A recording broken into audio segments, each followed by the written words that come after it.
What is up guys, it's your boy Swollam here, back with another Dragonflight gold making video. So today I'll be talking about what I think pretty much everyone should be doing right now in Dragonflight, especially when it comes to gold making and even farming or just making gold in general in the expansion and progressing in the expansion itself. It will basically be a tips and tricks kind of episode where I give my advice on what I'm basically doing in the game right now and what I think pretty much everyone can take some advantage of or get some knowledge from doing themselves, and I think it is very important to do during the expansion, and especially right now when gold making is kind of in a slump where a lot of gold farms are going down in value and the profits from crafting are also going down in value. There's still a lot of things you can do that will help you make a lot of gold over the expansion.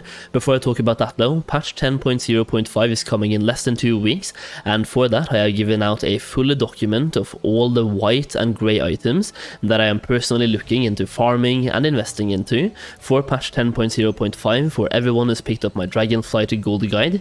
And if you haven't picked it up yet, the link will be down below. So not only are you getting a 170 pages long PDF document for gold making, you're also getting an additional document for white and grey transmog items that you can look into for patch 10.0.5 for the preparation process, and you also get early access to videos, exclusive videos, and a private Discord server for gold making in Dragonflight. Right now we even have the best gold farm, or at least what I consider to be the best gold farm in Dragonflight, giving you over 100k in gold per hour right now, and that is currently in early access and accessible through that Discord server as well. So once again, if you do pick up the gold guide, you get access to all of those additional things, and the link will be down below if you want to check it out. Also, I've gathered some feedback from other people that have purchased the guide, so you can see what they have to say about the guide right here. Either way, let's get into the video, and based on that you can actually treat this video as kind of a mini podcast if you will. So if you have a second monitor, feel free to throw me on the second monitor, or just listen to me in the background while playing the game yourself. So when it comes to making gold in Dragonflight, no matter if you're farming or crafting, there is one thing we all pretty much have in common, and that is professions. Unless you're farming for raw gold, in that case professions don't really matter too much. But if you're farming for, let's say, cloth farming for example, you want to have tailoring. If you're farming for primals, you want to have enchanting for primal extraction. If you're farming with skinning, you obviously want to have skinning, and you have herbalism and mining to farm gold with those professions as well. So whether you are farming or crafting, you pretty much want to have professions, and professions play a huge part in Dragonflight, and we even have a revamped profession system for the expansion, making professions a lot more interesting in my opinion. So based on that, my advice during this video will be heavily based on professions, considering they play a hefty part in gold making in Dragonflight, regardless of if you're farming or crafting, or regardless of basically how you're making your gold. Professions are a vital part to that process. So first of all, make sure you're keeping up to date with your profession knowledge points. For that one though, you can actually do, for example, weekly quests as well. So you can have, once you get 25 skill with a profession, like for example I have enchanting and alchemy on this character. Once you get to 25 skill, one of these guys will offer you a quest to go into the open world and collect different items for them. This is probably the quest that some people opt to skip because it takes like some time depending on your gear and your level, but on some of my very under-geared characters this quest can take 15-20 minutes. It kind of depends a little bit on the profession as well, like the mundane gems for example for jewel crafting is absolutely horrible, or at least it was horrible last week until they buffed the drop rate. And the same thing for the bone marrow, for the tusk bone marrow as well for alchemy was horrible last week, but they actually buffed the drop rate this week, so this week was super fast in comparison. Doing this quest right here will give you 3 knowledge points to your profession, and also when you get to 50 skill with your profession, your trainer will give you a delivery type of quest where you literally deliver something that has to do with your profession to your trainer for an additional 3 knowledge points. For alchemy for example this week on Europe, that was to deliver 5 dragon's alchemical solutions, and that also gave me 3 knowledge points once again. So by doing these 2 weekly quests, one located at your trainer and one located right outside the Artisans Consortium right here, you get 6 knowledge points per week, and it's pretty fast to complete these quests. So if you're not really using them or anything, I definitely recommend doing these 2 quests every single week regardless regardless, it will help you so much during the expansion, and as of right now, these are the only like profession knowledge points we have, and I don't think patch 10.1 will introduce a new knowledge point system. It might give us like a new talent tree, but I'm guessing it will use the same knowledge point system. So if you can just store up some extra knowledge points, that could be beneficial later down the line. So even if you don't need them right now, do the quest anyway, just in case you might need them in a future patch.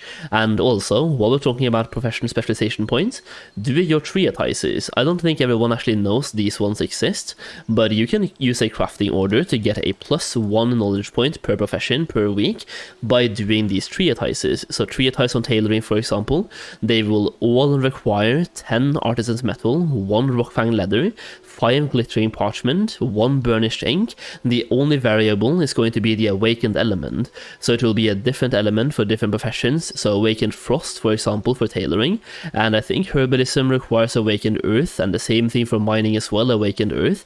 And you can use these treatises once per week to get +1 knowledge point as well, and like per week +1 might not sound like a lot, but if you do this for an entire year, that is 52 knowledge points you will have that other people will not have if they haven't done the treatise. So throughout the course of the expansion, that will actually matter quite a bit. And what I've done is that I've just been crafting. So you can see, for example, on my Voldemort character, I have 3 of these skinning ones just laying around because I'm trying to just basically stock up right now while materials are cheap, and just make sure that I always have these treatises handy. And considering in patch 10.0.5 they are coming out with a new update as well, which is making it so people can only fulfill 4 crafting orders instead of 20 crafting orders, which means that you might have to pay a little bit more to get these crafting orders done unless you're doing them yourself. So if you want to get these ones right now, if you want to stock up for the future, now is the time to do so, because now people can do 20 crafting orders per day, but in patch 10.0.5 they can only do 4 crafting orders per day. So there will be a lower chance of your orders being fulfilled, and you might have to pay more gold to actually get them fulfilled as well. So take advantage of them being cheap right now and go for it. Get these ones stock up for months ahead, and you should be good to go. And one more thing, while we're talking about professions, we also have to talk about renown, and something I'm currently doing myself on pretty much all my characters is grinding the renown levels that are relevant to my professions. So for alchemy and enchanting, for example, I pretty much need all the professions, sadly, because enchanting comes from Dragon Scale and Iskara, while alchemy comes from Maruk and Valdrakken. And once I have Valdrakken level 25 on this one, I can start sending Valdrakken reputation to my alts as well. So you can see right now, Centaur hunting trophies become a Blizzard account bound. So now that I've maxed out 1, I can send these to my alt, and I also get reputation tokens that are also account bound that I can send to my alt, just in case they need the same profession, the same renown levels. So find out which renown levels are required to get knowledge points for your profession, and the thing is, you can get +10 knowledge points per profession or per renown faction for your professions. So for example, Maruk, when it comes to alchemy, they give me 1 knowledge point right here. They give me 5 knowledge points from this one, which is 14 renown, and once you get to 23 or 24, you get 5 more, so you get 5 knowledge points baseline. But for example, for enchanting and tailoring and crafting professions, you get a lot more because you unlock recipes. So for example, from Dragon Scale, there's going to be a Dragon Scale to enchanting, for example, where you just unlock recipes that have to do with that renown, basically, where they will give you different recipes that you can learn. So here you can see enchanting 1. This one gives me 4 different, it gives me 2 different recipes that I can learn from enchanting. So even though like each reputation gives you 10 renown levels, they can also give you some actual recipes that will give you even more renown levels. And for tailoring, you can get like up to 25 or 27 additional knowledge points just from gathering all the different recipes around the place, as well as getting renown levels up to where they need to be.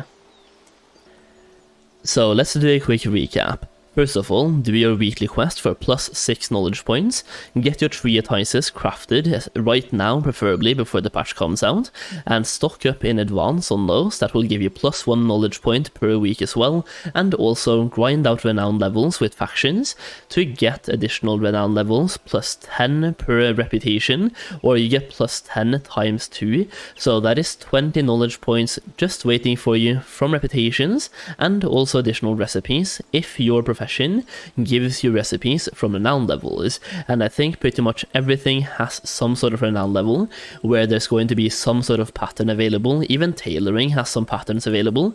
Those are especially for the tailoring stones, for the alchemist stone, for example, that you can craft. So I have one of them all the way down here that I can craft myself, the alchemist stone. So we have the alacritus one, and we also have the sustaining alchemist stone, and these ones are available from a pattern from these reputations, from both Valdrakken and also from Maruk Centaur. So grind up renown levels is going to be important later down the line in any way, and if you need those points later down the line, you're going to be very thankful that you've done the grind while now, like right now.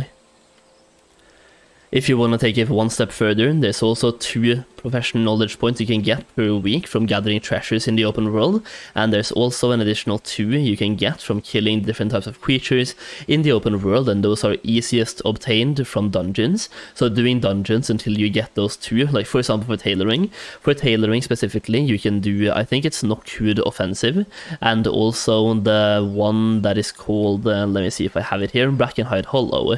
So Nokhud Offensive and Brackenhide Hollow, doing those 2 for tailoring should be good for you, and also Ruby Life Pools is pretty good for enchanting for some reason, and Algathar Academy. So for enchanting and for alchemy, I found those to be pretty good. Alternatively, you can also kill elites in the open world, which seems to have a higher drop chance for those items, giving you an additional 4 knowledge points per week by doing both the killing and also treasure hunting. And I do think having professional knowledge points, like having spare professional knowledge points later down the line, could be very important, and if it's not, well, at least we were prepared for nothing, basically. But if it becomes a important thing later down the line in patch 10.1 or 10.2 or something, and they come out with even more professional stuff and they use the same knowledge point system, having those professional points ready to spend could be absolutely massive, and it could be a make or break point when it comes to making profit with those crafts later down the line. Either way, I do hope you enjoyed this video, kind of a longer one and a podcast style episode, just talking about what I think you should do right now on a weekly basis in Dragonflight to keep up to date with gold making, and especially for those of you who are trying or who are considering playing the entire expansion, this is probably going to be very important for you. But for those of you who are planning to quit very soon, it's probably not going to be that important for you. But I do hope that as many of you as possible are staying for as long as possible, because it's a pretty good expansion after all. Hopefully you enjoyed the video though. If you did, please consider dropping a like down below, and consider subscribing to the channel for more Dragonflight content. Thank you so much for watching, and as always, I'll see you again very soon.